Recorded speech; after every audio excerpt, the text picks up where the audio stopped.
So hello Katie, how are you doing? You all right? Yes, thank you very much. How are you? Very well, thank you. Thank you very much for being on the channel. It's great to have you here with me. Anytime. Can I start by Talking asking? about cycling, then I'm there. Yeah. So I've got plenty of questions on cycling. So I've actually got some non-cycling questions as well. I'll let you know what they are a little bit later. Oh, sneaky, Uh, sneaky.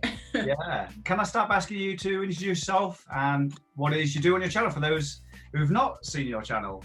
Yeah, so my name's Katie. My Instagram and YouTube is Kate Kookaburra.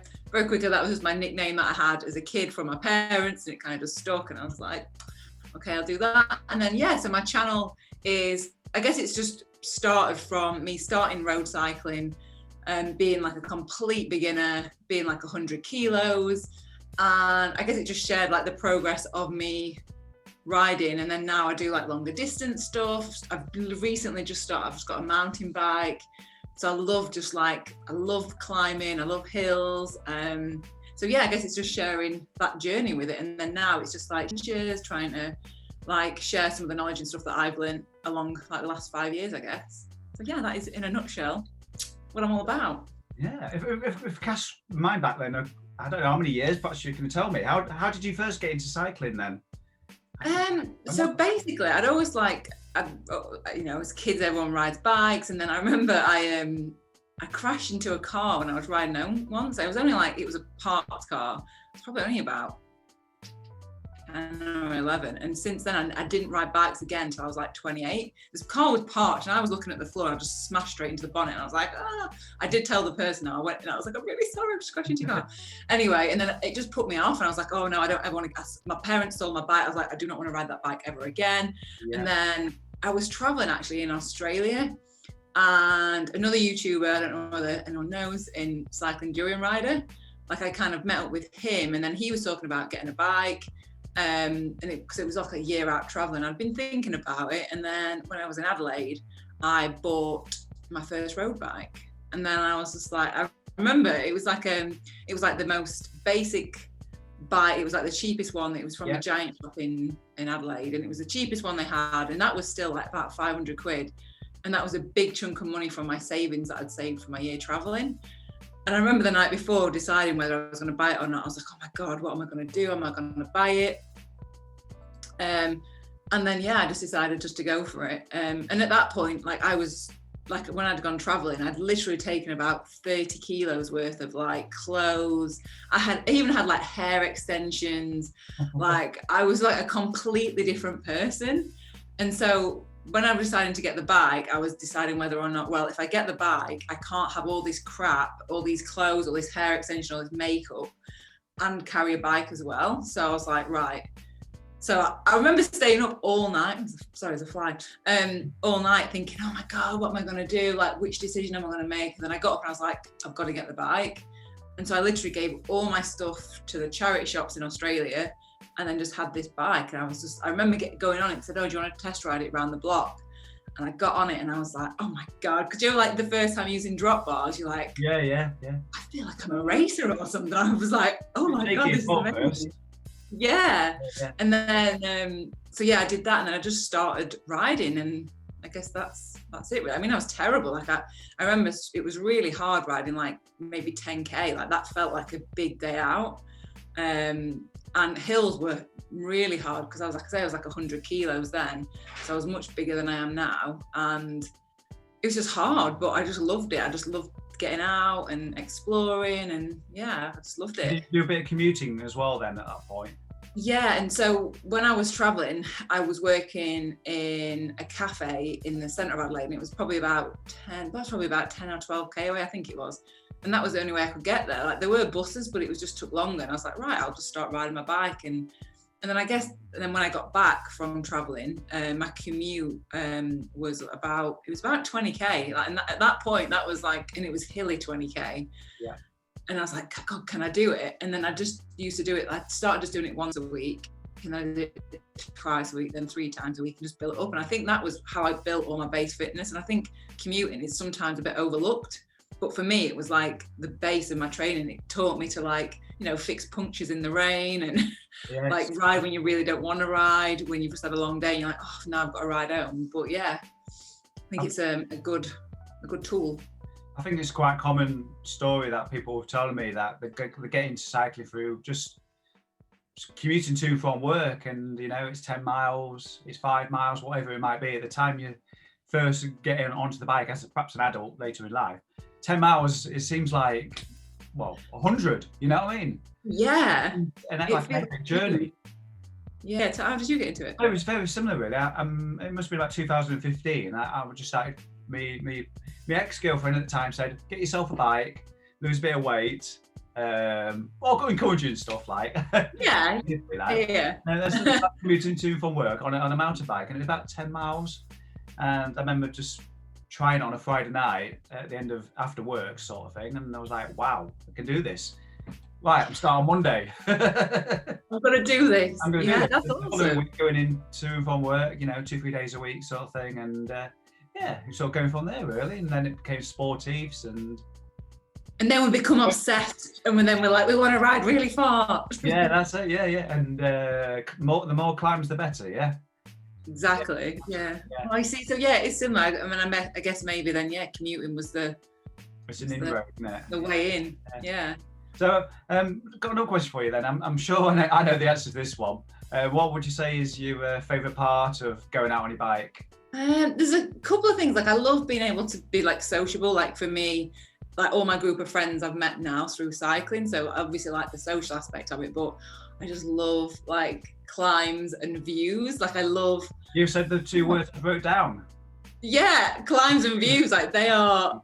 Yeah, I just love it. It's just like you just get to experience like, I don't know, it's different than when you're going in a car. You just like really soak it up more. Flats, I couldn't just ride flats. I just love climbs. Like I love the challenge. Like just love climbing. So yeah, they would be the main reasons, I think. It's the variety it gives you, isn't it? And on a cold day, it warms you up. Like that's how I would plan a ride. Around climbs, I'm like, oh, this distance in, I've got this climb and this. That's how I'd kind of know it is. Whereas if it's all flat, it's like, it seems like one long time trial. Have you ever bonked whilst you're out riding? And if so, have you done it time and time again? I have. The thing is, I think once you've done it, you're like, never again. Like the first time it happened, it was in winter, and me and two friends had decided to ride to the Tour. Was it Tour of Britain? It was I think it was Tour of Britain, and it was cold and it was snowing. There was snow on the road, and we weren't even going to go. And they were like, "No, let's just go and do it." But because it was so cold and he had thick gloves on, I had food in my pocket. I couldn't get anything out, and then oh my God, it was awful. I think because it was cold, like you just burn so much more fuel when you are cold. And I just remember it wasn't even a climb. I just started crying. I was like, I can't do this anymore. I can't do it. And then my friend Jay was like shoving a cliff bar. He's like, eat this. I'm like, I don't want to eat that. I don't want to eat it. But yeah, I think it's just one of those. I almost think everyone has to do it. Like you have to go through it to know what it feels like and to know when you get into that point. It's like you have to do it. But yeah, it's not fun. But everyone, I think most cyclists have done it. And for anybody who's not watched your channel, you do a lot of audax rides as well. So I guess experiences prove over time that, to watch what you eat more closely. Definitely. I tend to try and especially on longer rides, I'll try and eat like a bite of something like maybe every 15, 20 minutes or every like half an hour, like try and do it quite regimented. Because otherwise you kind of lose track. Also as another tip, I always have, I don't know how accurate it is, but on my Wahoo, I'll have the calorie count. I think it's a rough guide, but I almost do that to look and be like, oh wow, that's how much I've burnt as a reminder. Because sometimes you think you can be out 2 or 3 hours and not really realize how much you've burnt. So that's kind of for me oh, I better eat something. And I think as well, when people are new to it, I think some of it is actually the logistics of actually getting food out, of actually eating on a ride, unless you're stopping. So it's getting used to having, a top tube bag with snacks and stuff in there. So yeah, I think that's quite important and the confidence to reach in there while you're on the bike moving as well. Exactly, yeah. And I think a lot of people also try and, if they're trying to do it to lose weight, they're like, oh, I don't need to eat anything. But that's the worst thing you can do because It just doesn't work. You need to eat and you need to feel it. And that means you can ride further and then in the long term lose more weight. So like I'm always eating on the bike. I'm a good eater on the bike. I think that's why I like cycling. Like what other sport can you like sit on your arse and eat? Yeah. I read that somewhere. I was like, yes, that's why I like it. It's so very true, isn't it? Yeah. There's not many hobbies you can enjoy cake as well as do the activity as well. I've got to say, I should be shunned from the cycling community. I don't like coffee and I don't like cake. Yeah. Okay. Like, what's wrong with me? No. I should be shunned. I'll never be allowed on audax again. As my viewers will know, I very much focus on long distance rides, PvP, the jog, audaxes, any kind of mad challenges and endurance stuff. Because that's just what I'm into. So I like to share that journey with my viewers and things. I saw you meet up and film with Mark Beaumont up in Scotland not so long ago. What was it like? Yeah. To be such a legend.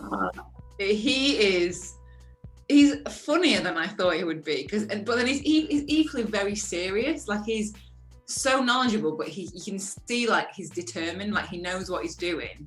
And he was just really funny. Like because when I've seen him in interviews, he's obviously very determined.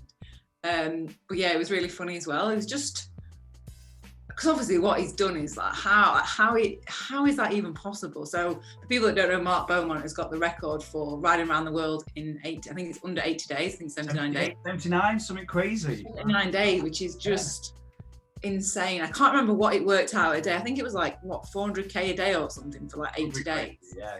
It's insane amount, but like seeing his focus and determination to do something like that has made me think more about maybe I could not do that record. But the best pieces of advice he gave me, because I was asking everyone for like advice on the trip, and he'd said, and people in the audax community will know this, is to faff less. So what he said is that if he had have stopped, he said it was just about forcing yourself and pushing yourself past stopping when you kind of want to stop. So he said that if he'd stopped if he'd stopped for 5 minutes every time he'd stopped, it would have added like an extra day or 2 days, I can't remember how many it was, onto the record. And I was like, that's a lot. So I think we have to learn to faff less, because that's what he was saying, is like, it doesn't necessarily matter about FTP and power. It's just about stopping less, which I thought that was because we all faff, don't we? All audax, we all faffing around. Time management, but faffing is such a great word, isn't it? Faffing in the audax world is like a thing. It's definitely a thing. Yeah, I'm sure it's on the audax website in the glossary somewhere. Definitely. I was looking through your back catalogue earlier today, actually, and oh my god, because you went to Bar in September last year. Yeah, Bar in Scotland. Yeah, of all the places I wanted to visit this year, I was to do the North Coast 500. I was hoping to do it in September, but obviously with everything going on, I wasn't able to do that. Is there anything that you wanted to do this year that you just never got around to, and it's been back to next year? Or yeah, there was a fair few things. Like I was meant to be going to Morocco to do like the gravel epic thing, so it was like a big gravel race, and there was quite a few other things that I'd planned to do, but I think as much as I was disappointed those didn't happen, like I'm actually quite glad of the things that, obviously not all the awful things that are happening, but I mean personally for me, I just think it made me, I guess, explore a little bit closer to home. And so I did a lot more stuff in the UK than I wouldn't have normally done. Like that's the thing sometimes, I feel like, especially when we all go on holiday and we go on these trips to like the Alps and Mallorca, but then like I was like, I'd never been to Cornwall, I'd never been to like down to Devon, and so I did loads of like bike packing down there, which was really nice. And obviously had a trip up to Scotland, and yeah, I think you forget how nice this country is. Yeah. Especially because it's so varied. If you think of like what the top of Scotland looks like and what Cornwall looks like, it's like different countries, like completely different worlds. Like they're so different, and really, realistically, it's only quite a small, in the context of the planet, it's like quite a small area. So I think I'm pretty lucky. I did Lansdowne to John O'Groats back in July, and I tell you what, it was amazing. There's still quite a lot of contrast between the bottom of the country and the top as well. I was really pleased that when restrictions for hospitality are finally eased, was able to sort of go out and do her own thing again. I actually can't wait to do an audax again. Like, I've not done an audax this year. Like, I've done distances of that, but it's I've like, done one. oh, No, one event.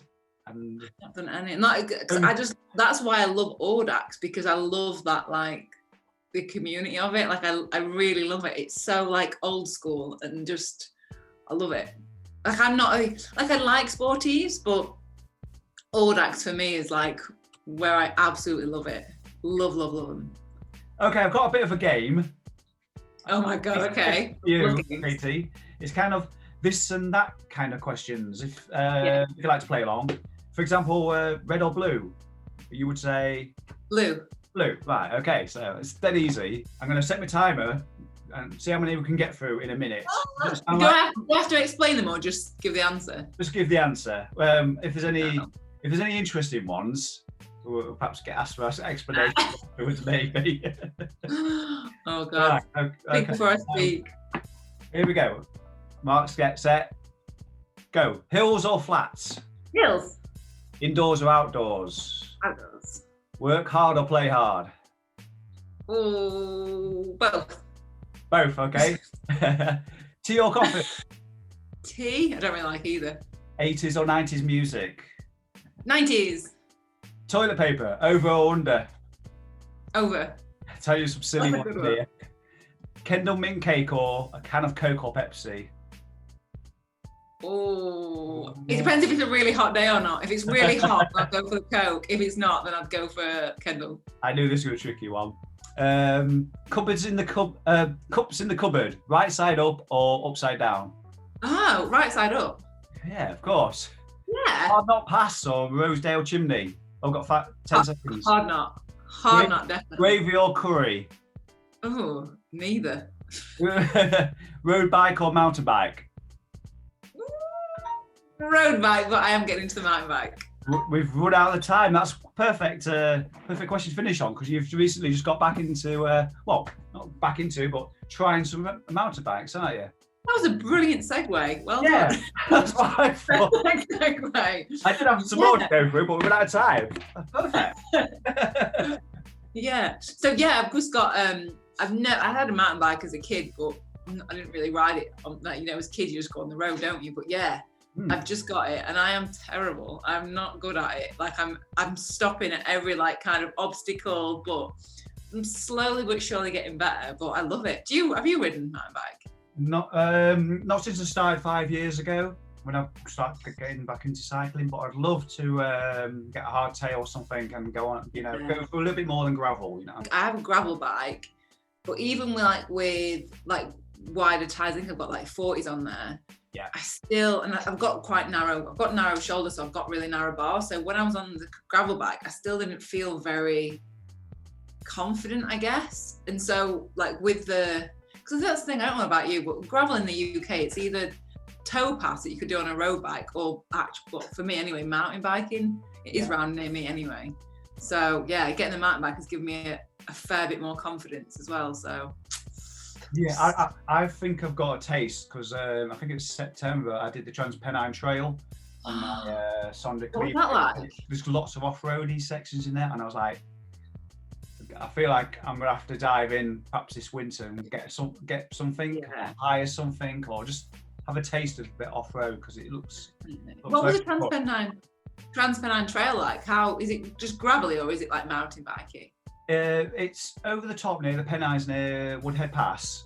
There's a stretch which is quite rocky, but I got through it okay on my I had 35 millimeter tires on, and that was perfectly fine. Nice.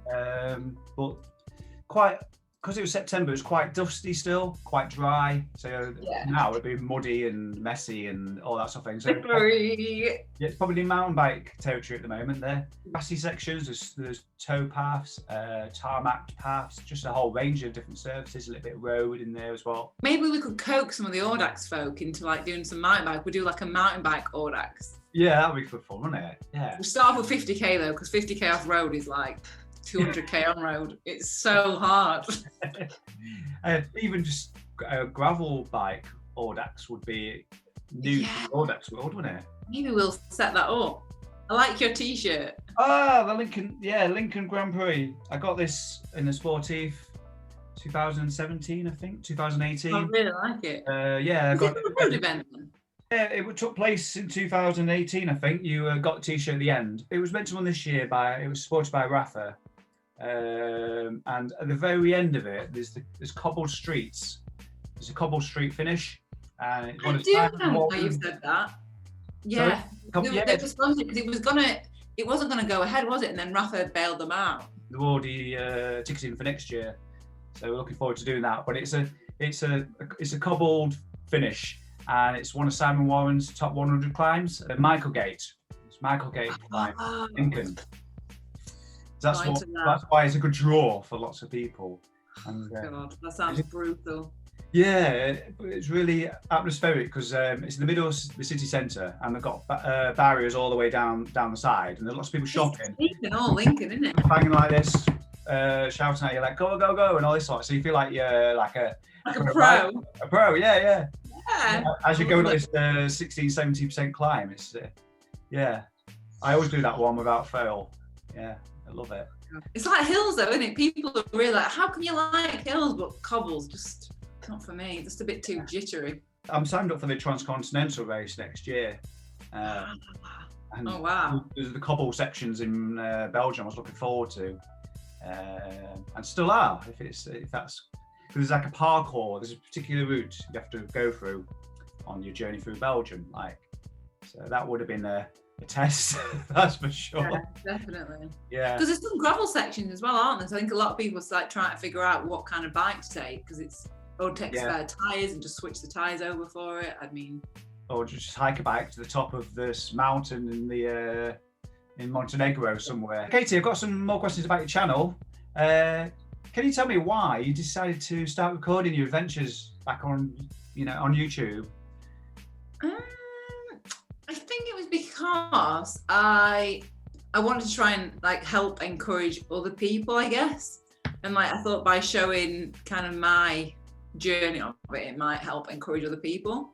So yeah, that was pretty much it really. It was nerve-wracking. You're probably the same. At the start, you feel so awkward, because I was filming on my camera, on my phone. I just felt really awkward and who's gonna watch this? But I love it. I've always been quite a bit of a chatterbox, so I guess it's the perfect thing for me to do. But it is a bit odd at the start. But yeah. Can you share with your viewers the sort of creative process that you go through when you're putting your videos together? Where do you get your ideas from, and what have you learned along the way? So I guess for ideas, a lot of it is based around things that I'm just doing anyway. So if I know I've got a specific ride coming up, obviously I'll just do content around that. If not, I will try and plan stuff in. I think, what could be interesting, especially with different seasons and times of the year. In summer, I was doing a bit more bike packing style stuff. But I always have a notebook with ideas, and then when someone comments on a video with an idea, I'll write that down and try and figure a way of doing that video, I guess, and equally try to do what I want to do, also incorporating what other people want to see as well, because it's got to be a bit even. And I think until you actually start making videos, I don't think people realize how much time it takes. It might be a 5-minute video, and that 5-minute video could take a day to film, edit, upload, get the thumbnail. And I'm not complaining, I love making videos, but it's a lot more time consuming, I think, than people think. And I guess the ideas and the process behind it, but I guess I love that. What can I make a video and what would I want to watch? I think at the start when I was filming stuff, I'd film so much stuff and then try and whittle it down. Whereas now when I know how I want the video to end up, I'll just film those bits. But sometimes I still get a lot of footage, because a lot of it, say I've filmed an hour of footage, it takes me an hour just to watch it back, never mind editing it and then putting music to it, putting bits and bobs into it, and but I love it. I absolutely love doing it. If we look back over your numerous adventures then, if you could pick just one or maybe two, which of those would be your favourite and why?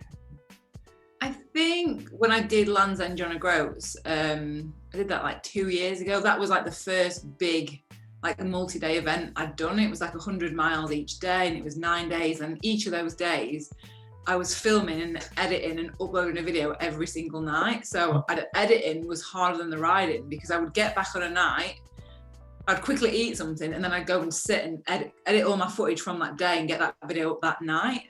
And like there was some nights where I'd have to decide between like a shower or editing my video, and it would always be editing the video. So apologies to those people that were riding with me, but I was like, I've got to get my videos up. But I think that, I don't know, I think that taught me I can do a lot more than I think I can do. Because I think until you do a big event, you don't know where your limit is, I guess. Yeah. And then the other one, probably North Coast 500 is really pretty. Like that's a really nice event. I say event, like trip. I really liked, we went wild camping this year. We rode down to like Devon. And like, you know, like, but we did, it was like 330k down there. And we were just like, oh, 330k will be fine. But we had loaded bags. Oh. Yeah, we rode Manchester to Dartmoor. Yes, yeah. And I just thought, oh, it'll be fine. So we set off at like 2 a.m, thinking we'd get there about 9 at night. We didn't get there till like 1 a.m. It took us like 24 hours. We didn't realise like our bikes were heavy. And I was just like, I couldn't believe how long it took us to get down there. It was just hilarious. We were just like, how are we still out? Like, then we trying to find somewhere to camp in pitch black at 1 a.m. I did exactly the same thing in Dartmoor, trying to find a spot, because there's certain areas of the map, isn't there? Yeah, there's certain areas that you're allowed to do it. So we kind of knew an area where we were okay to do it. But then when we were in there, we was just trying to find like an actual spot. Because it was pitch black. We were just like, there's just trees everywhere. Like, where we're going to sleep? But I love that because it was a proper adventure. Like, I like stuff when it's more like off the cuff, just kind of just doing whatever, rather than it being all kind of scheduled. It's always better and more interesting when the unexpected happens, you know? Yes. And then, like, my friend, yeah, definitely. My friend, he had no idea how to put his tent up, so he literally just slept with his tent over him. And that was hilarious. Like, what you do is like 1 a.m. He's just like, I don't know how to get this up. Yeah, it was really good fun. I kept him warm, I guess. It did well. He woke up in the morning. I was just like, what on earth? He had like his poles all around him. He just like, what is going on? So yeah. So what have you got upcoming on your channel in the next few weeks, or have you got any plans for 2021? So the next couple of weeks, I've got a couple of things. Be a bit more mountain biking on there. I also really want to do an effort on like my favourite climb, which is like, I've always wanted to get the QOM on it. Just for that, it's always been the climb that I've always come, ever since starting riding, it's always been the climb that I want to improve my time on. Like, I've not done an effort up it for like 2 years.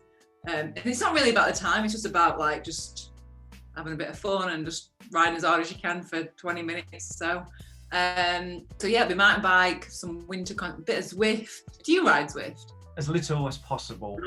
You need to get on it, it's so much fun. I remember doing my first 100-kilometre audax. No, not audax, 100-kilometre distance rather, on Zwift.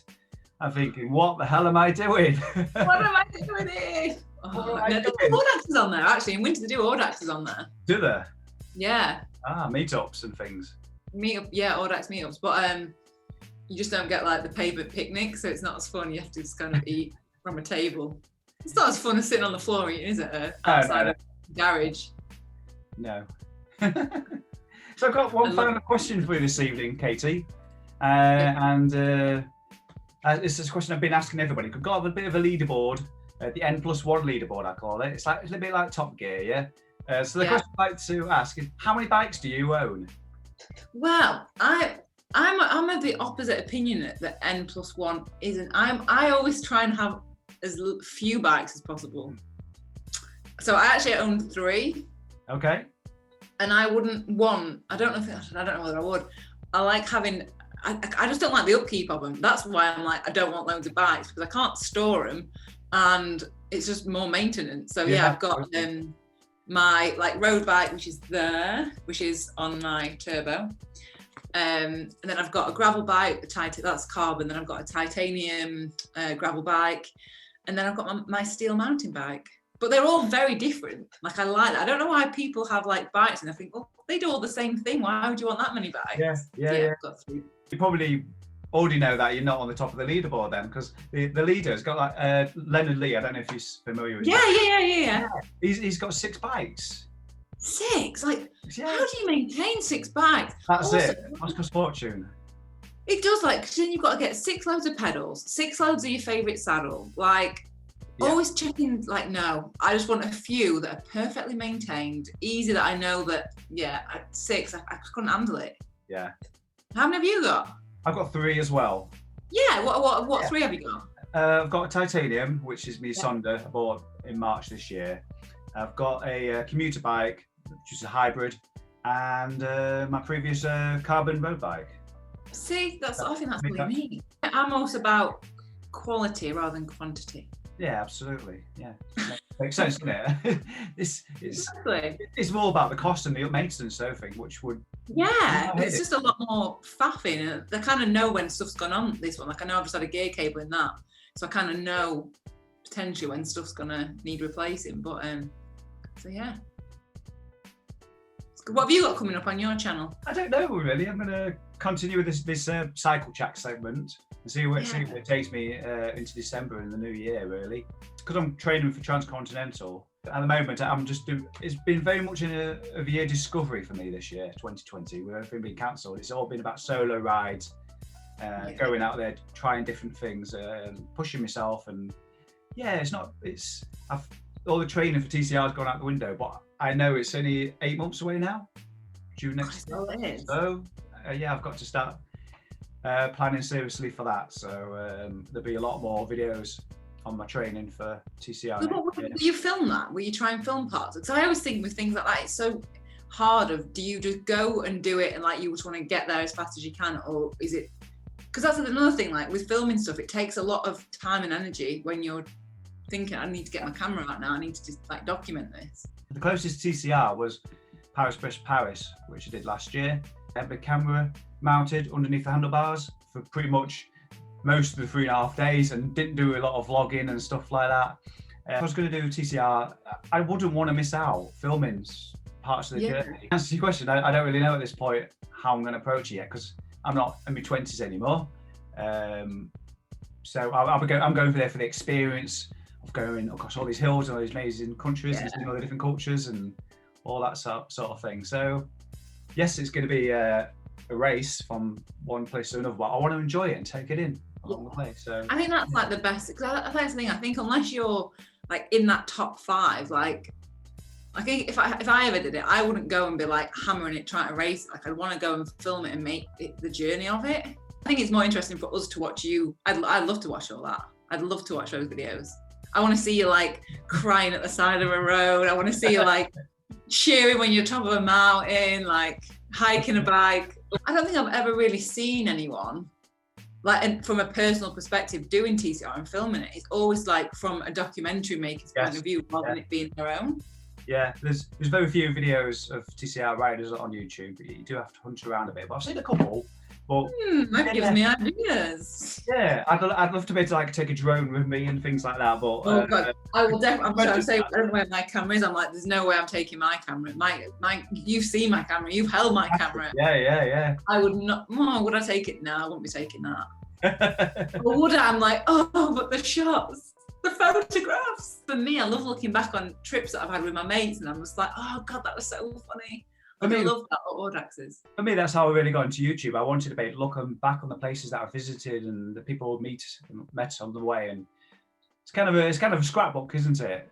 Do you look back on your own videos? Yeah, I do. It sounds really lame, but sometimes if I'm Zwifting, and I'm doing like, say I'm doing a set like workout, I'll sometimes watch like an older hard video that I've done to like, I don't know, I love watching them back, not in a narcissistic way because it's me. I love.